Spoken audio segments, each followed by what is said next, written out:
വനവിഭവങ്ങളുടെ ശേഖരണം ഒരുക്കി തിരുനെല്ലി പട്ടികജാതി പട്ടികവർഗ സഹകരണ സംഘം. തിരുവനന്തപുരത്ത് നടക്കുന്ന സഹകരണ എക്സ്പോയിലാണ് സ്റ്റോളുള്ളത്. കസ്തൂരി മഞ്ഞൾ മുതൽ കാട്ടുതേൻ വരെ വാങ്ങാൻ വലിയ തിരക്കാണ് അനുഭവപ്പെടുന്നത്.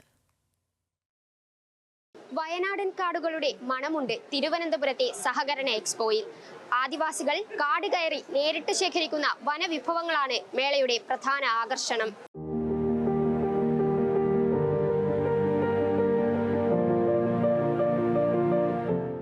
തിരുനെല്ലിയിൽ നിന്നും വനവിഭവങ്ങളുടെ ശേഖരണവുമായാണ് സുനിൽ സഹകരണ സംഘത്തിന്റെ പ്രതിനിധിയായി എക്സ്പോയിലേക്ക് എത്തിയത്.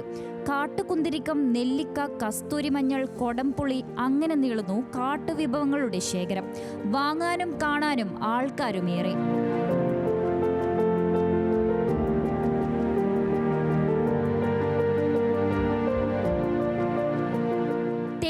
സഹകരണ സംഘത്തിന്റെ പ്രധാന ഉൽപ്പന്നം.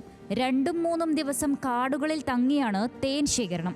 വയനാട്ടിലെ കാട്ടുനായ്ക്ക വിഭാഗമാണ് പ്രധാനമായും വനവിഭവങ്ങൾ ശേഖരിക്കുന്നത്. കുറുന്തോട്ടി, ചീനിക്ക, മൂവില എന്നിവയൊക്കെയും അതിലുൾപ്പെടുന്നു. ശേഖരിക്കുന്ന കാട്ടുനായ്ക്ക വിഭാഗമാണ് തേനൊക്കെ. ഞാനും അടക്കം കാട്ടിലേക്ക് പോയി കൊണ്ടുവരുത്തുന്നുണ്ട്. ഒരു 5-6 ദിവസങ്ങൾ കാട്ടിൽ തങ്ങിയിട്ട് 2000-3000 കിലോ ഒരുമിച്ച് കൊണ്ടുവരും. കാട്ടുനായ്ക്കന്മാരാണ് കൂടുതൽ തേന് ശേഖരിക്കുന്നത്.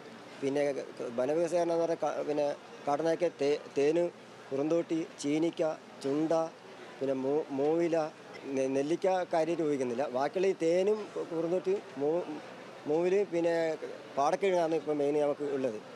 കുറേ സാധനങ്ങൾ നിങ്ങൾ എടുത്താൽ ശേഖരിച്ചാൽ തന്നെ അത് വിറ്റഴിക്കാൻ നമുക്ക് സാധിക്കുന്നില്ല. 1500ഓളം പേർ ഉൾപ്പെടുന്നതാണ് തിരുനെല്ലി പട്ടികജാതി പട്ടികവർഗ സഹകരണ സംഘം. വനത്തിൽ നിന്നും വിഭവങ്ങൾ ശേഖരിച്ച് സഹകരണ സംഘത്തിലെത്തിച്ചാണ് വിപണനം. അവർക്ക് തന്നെ വിറ്റഴിക്കാൻ കഴിയാത്തതുകൊണ്ട് നമ്മൾ സൊസൈറ്റിക്ക് എത്തുക. അപ്പോൾ സൊസൈറ്റി വിറ്റഴിക്കുന്നത് ഇതിൻ്റെ 3/4% പൈസ ആ ഗുണഭോക്താക്കൾക്ക് കൊടുക്കുക. ചെറിയ ശതമാനം മാത്രം നമ്മുടെ സൊസൈറ്റിയിലെടുത്ത് അത് കാരണം അവർക്ക് വിറ്റഴിക്കാൻ കഴിയുന്നില്ല. അപ്പോൾ ഇവിടെ കൊണ്ടുവരുമ്പോൾ അതിന് 3/4% അവർക്ക് കൊടുക്കും.